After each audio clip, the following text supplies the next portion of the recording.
In this video, I get to interview Nikki and Biro. You might recognize them from Monday Coffee with Appfile.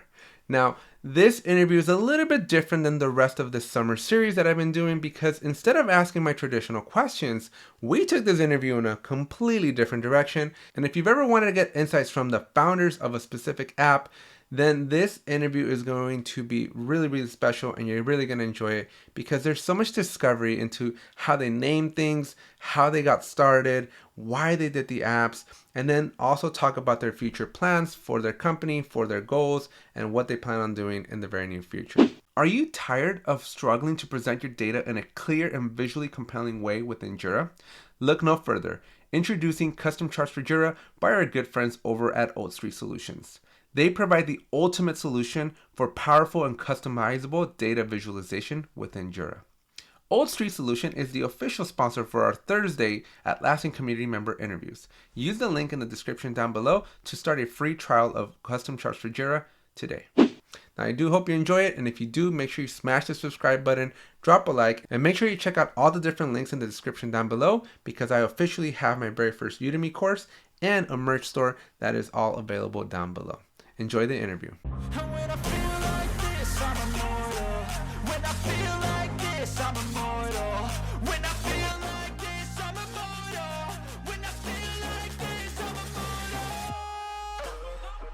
Hey everyone, welcome back to another episode. Today I'm very excited to be talking with Nikki and Biro. These power couples here on the other side of the pond are one of my favorite two people over there. And I am super excited to get a chance to talk to them. I had an opportunity to meet them for the very first time at the Team 23 conference that Atlassian had in April. And it's just really inspiring. I know I told you both, but my wife and I, we look up to you so much just in the way you guys work together and do everything together here with respect to the Atlassian ecosystem. So thank you so much for being such great model citizens and such an inspiration to people, definitely as we aspire to be a little bit more like Nikki and Biro. So with that said, why don't you guys introduce yourselves a little bit more, and then we're going to jump into the questions. You always manage to make us blush, Alex. I told so you much this in Vegas as well, yeah. Nikki, do you understand? Absolutely, yeah. Hi, I'm so happy to be here. Thank you so much for inviting us over, Alex. You're such a big fans.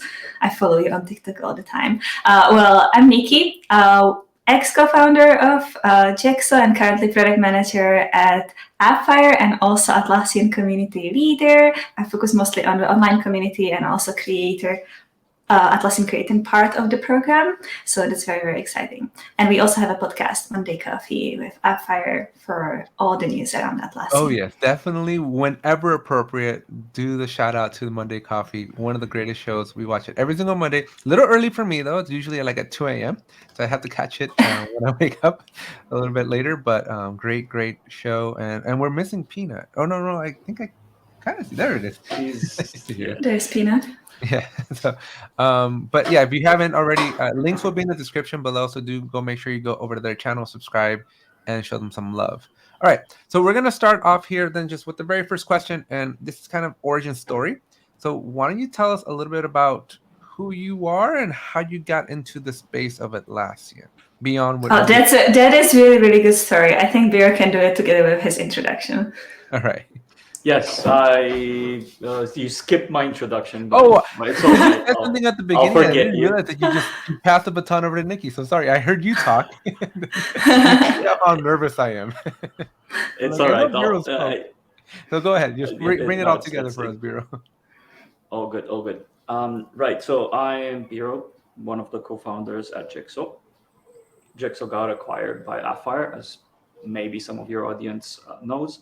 And I am now the community director at Appfile, helping build and sustain a thriving and inclusive community around our products and our people. I also am quite passionate about entrepreneurship and startup world. I have a podcast coming soon around founders. I'm not going to give too much away, and this is actually one of the first public mentions about that. So, yeah, stay tuned, follow my profiles, and so on. Shameless plug here. Yeah, we'll definitely put like links to your LinkedIn and stuff like that so that people can follow you there as well. Awesome. Cheers. In terms of how we got started, well, we used to work for a company in London, both Nikki and I. And in the early days, we were part of the same team. We realized that we work well together, quite balanced in a sense. I'm the loudmouth, and Nikki is the analytical and more leveled person in our dynamic. And we realized that that works really well for us in everything that we do, thinking wise. So we decided to at one point we got to work on different teams, so there were different opportunities and such, but we still wanted to work together. So we started thinking, should we start a side project? And basically that's what we've done. We sat down, we looked at what we had a need for in our teams at that point, and at that stage what we came up with was a release tracking tool that can deeply integrate with Jira, because we were using Jira. And as soon as we put together the sketches, we were like, wow, this could actually be useful for other people as well. And we knew about the marketplace because we were consuming products from the Atlassian marketplace in our Jira. And we decided, well, let's dig deeper into this thing called Atlassian Marketplace and see what's all about. Maybe we can publish our first app on the marketplace. And that we did, basically. Safe to say that version 0.01 of our Swanly app wasn't what we actually thought as it is today, because it's a beautiful app today. And I actually had a discussion. It's actually the first version was designed in Miro by Biro. Yeah. So it was just these like a squares as a roadmap with the default colors from Miro. Like they actually took these default colors and added them to Swanly afterwards. Very like if I have a screenshot somewhere, I definitely share on social media after. It's quite nice to see the evolution. Do you guys have a post on your website? Because I know I think it was Andy and I when we were talking, when we have people that are like, hey, what's the history of Atlassian? We send them to your blog post because you have a great little timeline. So yes. It'd be great to see the timeline of Jexo and how they basically are a synopsis of what we just discussed. Well, that's a good idea. Yeah. We might do that, yes. But I would urge you, Nikki, to not share that screenshot of the first version of Swanly because I'm embarrassed, okay? Now that you said that it was my drawings. Okay? They say if you're not embarrassed about your first release, then you've released too late. Yes. Right? Exactly. You have to be really, really embarrassed. But yes. I gotta ask though, like, not to turn this into also a love story here, but were you already together when you started working together, or did you like fall in love at work? Or way too deep? No, but when we started Jexo, we were already together. Yes. Right, but when you said you were working together on a project, like. Yes. Okay. Yes. So you already came in a package deal. Because my wife and I met in college, right? So we took a class together. Well, so we met at work, yeah. But like on the project we met, but Jexo we started already. When right. That's what I figured. Yeah, so that's what I was trying to fish through. So you met at work, and then had some good chemistry, and then you decided to go kind of venture out a little bit and see what you can build together, which is really awesome. Yeah. So it's exactly that. So it's not like we knew each other for a very long time, like you and your partner, and we joined that company together. We met at the previous company, and actually, the co-founder, one of the co-founder of the company that we worked for, always says that he takes responsibility for our success and our let's say us being together and so on, which I think it's a bit of an overstatement, but I'll give him that. I don't think so. I think it's appropriate though. I have my professor that kind of hooked us up. He takes credit for like the fact that my wife and I got together and stuff. So matchmakers everywhere, right? True that, yeah. Well, but it's good because we always like split the responsibilities and we just kind of like fill the gaps with each other, So once you started, that's always important. Yeah. So once you started Jexo and you had Swanly going, at what point did you know it was like this was going to be the thing for you guys? Well, yeah. Go ahead, Nikki. Okay, thank you. I said we are great together. Look, we are jumping. It's fine. We actually were bootstrapping Jexo for quite a while. So from 2018 up until 2020. So we still were working on in the previous company while working on Jexo in the mornings at 9. So kind of discovering the ecosystem. I think jumping into it without the discovery phase would be probably quite difficult because the ecosystem is so big, and like we learned a lot over the 2 years. We actually went for a hack week in Berlin for Atlassian developers, where we met Christian from Resolution, which is also a Atlassian marketplace partner, and actually that then led us that led Christian to talk to us about potential investment. So we got a seed investment from Resolution, and that kind of kickstarted the whole project. So we were able to move on, fully focus on Jexo in 2020, just when the pandemic started. So we were closed in Edinburgh, in Scotland, in our flat, and we were just working on Jexo very, very hard, and making it grow. So yeah, that was quite fun time. That would have been like, yeah, and looking back, that would have been my ideal time to have created something. I waited until like this year. And the whole us being determined of finding financial aid, in a sense, funding, and focusing full time on Jexo and basically quitting our jobs came earlier, right? Of course, afterwards really started looking for funding and so on. Once we started getting a bit of traction and started growing in MRR, we decided that we wanted to do this full time. By that point, bear in mind, so we launched our first product on the marketplace in towards the end of 2018, and a year later, we're already deep in the Atlassian ecosystem, part of on the community, on the Slacks, in discussions with a variety of people, and we realized that we really like the Atlassian ecosystem and the people and the community part of it as well. And also we were determined because we started seeing traction, right?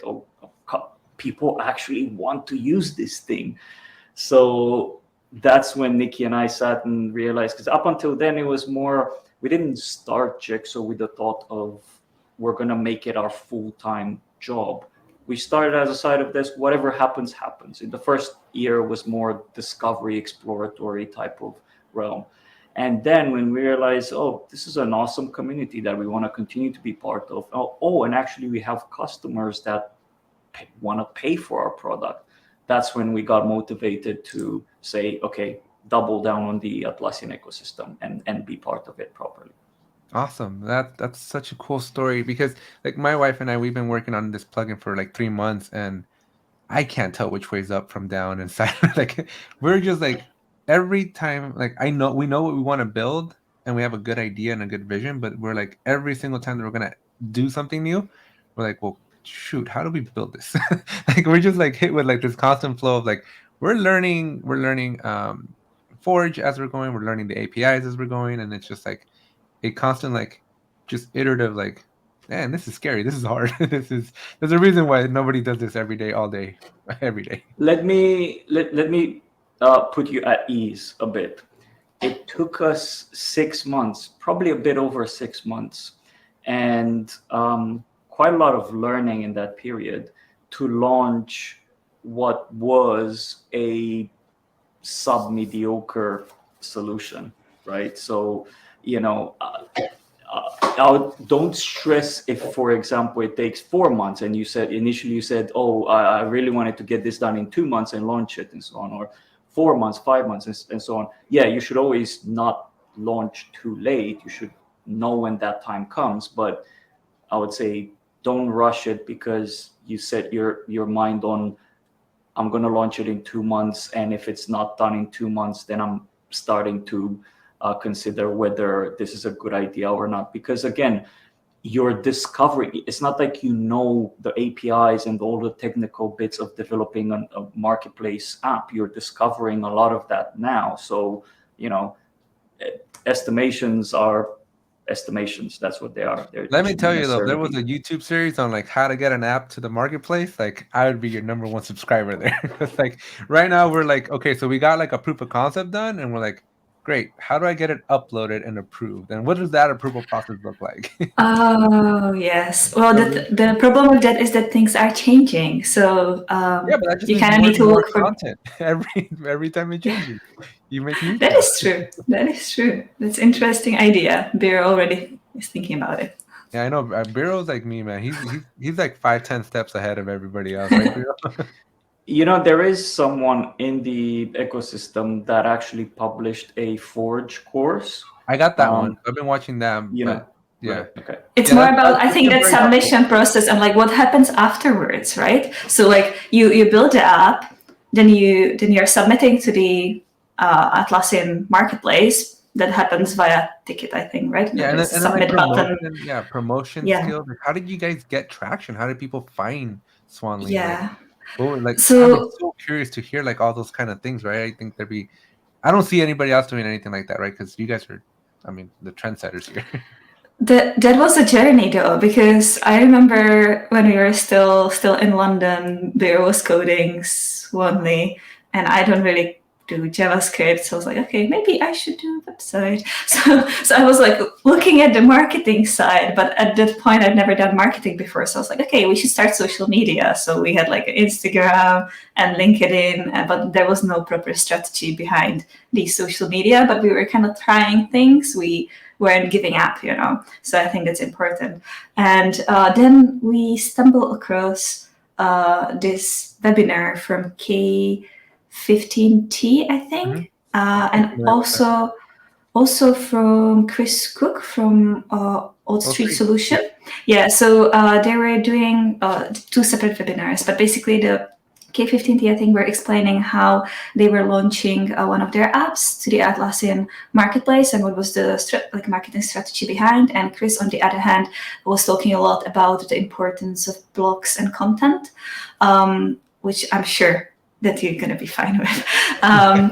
But I'm kind of patient because I'm like, as we develop it, I'm getting more and more subscribers and stuff. So it's like once it's launched, it's going to be like the greatest thing since Swiss cheese. Yes, you get that side handled, I'm pretty sure. But because you're publishing on the Atlassian marketplace, you are already going to be discovered there. So just make sure that you have a well-written marketplace where you explain what the app does properly and what pain points it resolves. That's also very important, so people know why they should even install. And you should be fine. Like that initial step in getting at least some views on that app is going to be done just because you're there. How important were people leaving reviews in the app for you and your growth? Not too much initially, but as you grow, it's definitely very important, I think. And was there ever a moment in your guys' mind where you're just like, are we way in over our heads? Like we should just pull out. Like this was a bad idea. Oh yes, what? Me never. Okay. It's gonna work. It's gonna always work. No, you know what? Well, in the sense, I think that's why I got lucky with Jexo. I failed many businesses before, and I think the reason why Jexo worked really well is because of Nikki, and I've been very public around this because I've started so many businesses, so many SaaS products before, and they would all fail. And the reason why is because I have ADD, right? ADHD. I can't. Like I focus on something, I put a lot of energy in it, and then a split second later, I'm on to the next thing, right? And what happened in the early days, I was getting a bit, initially I had that flame of, this app, this release management app is going to be great. You'll see, my vision is so awesome. We launched it. I'm really hoping that Nikki's not going to share that picture with my initial design. I will. We need to. We must see the picture. That'll be an we launched the app in October 2018. Traction almost nothing, zero. We did get our first payment in January 2019 of like $30 or $60 per month. We were so happy because we could pay for the AWS server setup from that money. It was like, oh, at least it pays for it. We don't need to pay from our pocket. But then as as time passed, I was starting to think that maybe this app, maybe it wasn't such a great idea. Maybe what I was thinking that I need wasn't what other people needed. And I've been talking about this even on my podcast about, market fit and validating and basically testing out and establishing what problem you're trying to solve, and not just building something that you think is a great idea. Because basically in the early days, that's what we've done.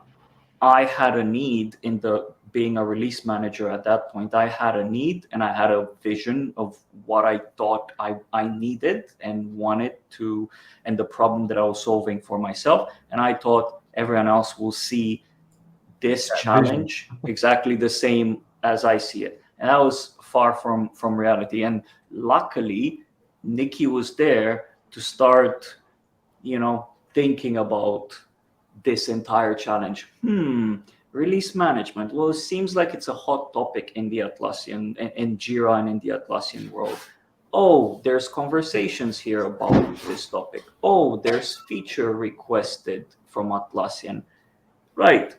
Let's sit down and figure out how can we incentivize and how can we excite people that look and find our app about the product. And I think that was a turning point and quite a crucial one to our entire journey, because all of a sudden we were doing things a bit more analytical and a bit more driven by data rather than our own thoughts about what's good and what's not, right?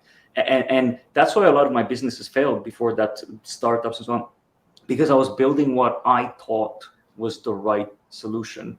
And when Nikki came in and said, okay, I've done some research, this is what I found, let's try to apply this and test it and see how we perform. That was a very pivotal moment in our Jexo history. Look at that product manager at work. We all know that Jira's dashboards are a little lackluster. Wouldn't it be cool if you could significantly make your metrics and reports better? With custom charts for Jira, you can transform your raw data into stunning charts and graphs that make an impact. No more settling for the default Jira reports or spending hours manually manipulating data in a spreadsheet. Go show our friends at Old Street Solutions the power of the internet and show them your support, and start a free trial to custom charts for Jira today. Yes. But this is basically a description of product manager. Yes, thank you, Biro. Before all of this?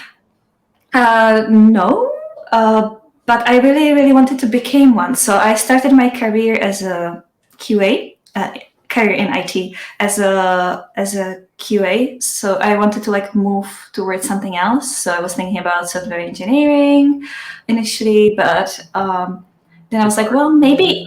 That's why I don't code. I think every job is hard if you're really deep into it. Right? Yeah, so you always need to push yourself. But then I was like, oh, product seems interesting because you're also communicating with the design, with the research team. I really like that analytical, defining part and kind of creating these predictions and testing the ideas. And I also like the design part of it. With the coding, I think I would still enjoy it, but it's completely different type of a deep work that you need to do. So that's why I just shifted there. Yeah, but Biro is a great coder, right? Yes, I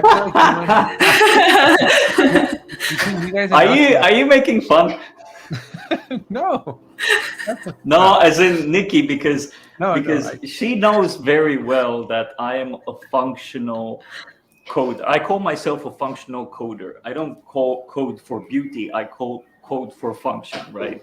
In a sense of, if you ever bump into, you probably never will because it's all hidden and stuff, it's IP stuff, but my first versions of Swanly were horrendous in terms of the code structure and functions and all of that stuff. And yeah, I'm happy I'm not coding anymore. Was it just you, because Biro, our or engineers. yeah? What point did you like? At what point in this like idea of yours did you like? Okay, we're ready to like take on a team. We're ready to like have people depend on us to eat and to provide for their families. Well, first of all, it was fun when we hired the first developer and they were like, why does timeline file has 10,000 lines of code? But like we were starting with the freelancers initially, so we wanted to make sure that we can always sustain people that are with us. So it took us a while. I don't even know, maybe it was 2019, somewhere there. Yeah, so the first freelancer software engineer that we hired was through Upwork. And the reason as soon as we started making money, a little bit Beyond of the money $30, to right? be able to, yeah, beyond the $30. In the second half of 2019, end of 2019, we were making probably around $3K per month. That's right good money in right October, November. And as when we saw that, we're like, okay, we can afford to pay a freelancer on Upwork to do some consistent work for us for this $3K a month, right? So we instantly started utilizing that money. We didn't really see it as let's stack some of this for any particular reason. No, we said we're gonna spend every single dollar that we make in order to Reinvest. to reinvest and allow us to focus on more things, right? Because I was stuck on coding, Nikki was stuck on testing, and we couldn't really elevate ourselves to start looking at strategy, start looking at our placement on the marketplace and so on, because we were deep into product development. And I think that's from discussions that I had with a lot of startup founders in the Atlassian ecosystem. That is a significant, I would say, step to take, because you want to continue to build, to focus on your product and develop it and build something amazing for your customers. But it kind of sometimes keeps you from thinking of doing the marketing, doing the sales, figuring out Right. how you're going to grow and so on. So that's a big step. And did you ever consider like people need to hiring somebody outside to help you with that part, or do you feel like a sense of ownership and pride because it was your baby that you had to do it? Well, yeah, we always like wanted to do stuff ourselves. We never really considered hiring agency, to be honest. And I think it paid out because we could, when you put the heart into something and a lot of thought, and you just grow it and test it yourself, you also can excite the team very well. Bear is really great, visionary, with able to excite everyone on the team, and the brand showed, right? Like it was refreshing. It was something new. I'm not entirely sure we would be 100% able to do it with the agency at the stage we were in and with the money that we had, right? So if that would probably cost much more if we would be hiring someone. And the idea is the only way, in my mind, the only way for us as leaders to be able to support our team, cheer on our team, and set up a vision is if we know at least a little bit about all of the other parts, right? So I feel that if I'm completely oblivious to marketing or operations or this or that, it's very difficult for me to get excited about it and help excite and motivate my team as well. And that's good practice. Usually you should know a little bit of everything when you're in the early days of an early startup founder and so on. I don't believe in focusing strictly on your craft and completely unloading everything else without you first understanding it a bit, because otherwise, how are you going to unload it? Who are you going to hire? How are you going to help grow that team if you have zero idea of it. Or And yes, you can hire an agency. Yeah, you got to early appreciate days. the craft, right? You got to appreciate it and understand the ins and outs and the importance and stuff. So I know we're a little bit over time here, so I want to ask. I didn't even get to ask any of my other questions because this was just so much more interesting. But two really big questions that I've Can had. be part two. I know we'll definitely have to come for a part two. But two big questions that I haven't, and feel free. Like I don't know if I'm gonna ask like a sensitive question or not, but what was your guys' like? Do you remember the moment, the reaction when you're like, this is gonna happen, this deal with Appfire is happening? Like, what came through you at that moment? Like, was that like your nirvana, or was that just the next step and you're ready to go to the next big mountain? Oh well, look, like we've set ourselves up to on this path very early on. Like we knew that we wanted to be part of a bigger team very early on, like 2021 when we started growing a bit, and Nikki and I had a discussion with each other, and we decided, look, we want to. The reason why we started Jexo was because we wanted to work with each other and because we wanted to build a certain type of culture and workplace vibe and build amazing solutions for customers and help people and so on. But I wouldn't say we had a very specific, Tesla-like, SpaceX-like You didn't have your mission. master plan. We didn't have a very, eccentric goal or very deep goal in that sense. We wanted to continue to thrive as professionals, right? And Nikki and I decided in early 2021 that the best path for us to continue to do that was to join a bigger team, and a team that fits with our values, with our culture, the way we think about customer, product, the way we think about work and well-being at work, inclusivity, diversity, all of these things. Like we really wanted to find, and we already knew that there are companies in the ecosystem that kind of match our profile of a team. And it was a matter of us taking decision and setting ourselves up for that trajectory. And fundamentally, everyone knew in our team, our team members knew, everyone knew that that's where we're heading. So to me, it didn't feel like, oh my God, we're really doing this, right? When discussions got serious and we started going through the procedure, through the process of joining Appfire, it felt preempted and quite organic. I don't know, Nick, if you want to add anything. Did you no popping champagnes? No.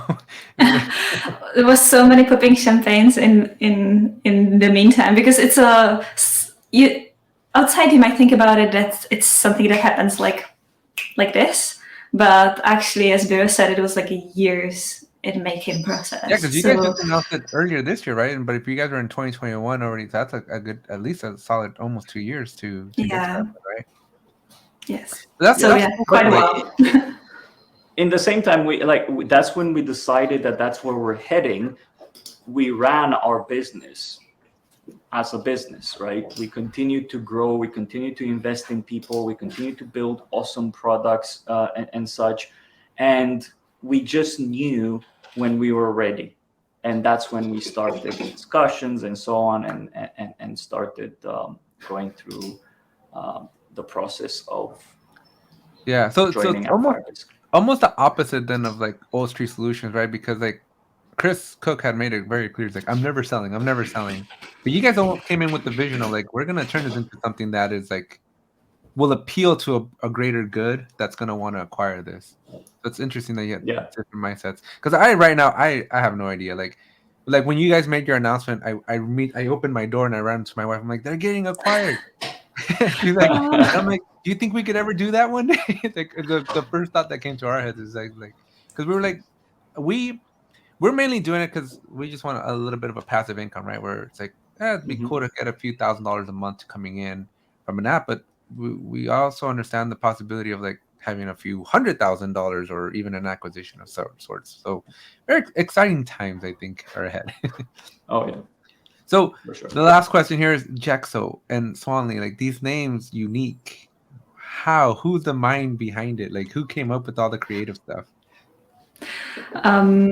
Jexo is Biro's creation because Biro loves to buy the domains. Initially, Jexo was supposed to be Exo as a Exo platform, so like you're building up like on top of something, but that wasn't available, luckily. So we said it's a Jira, so you just add the J in front.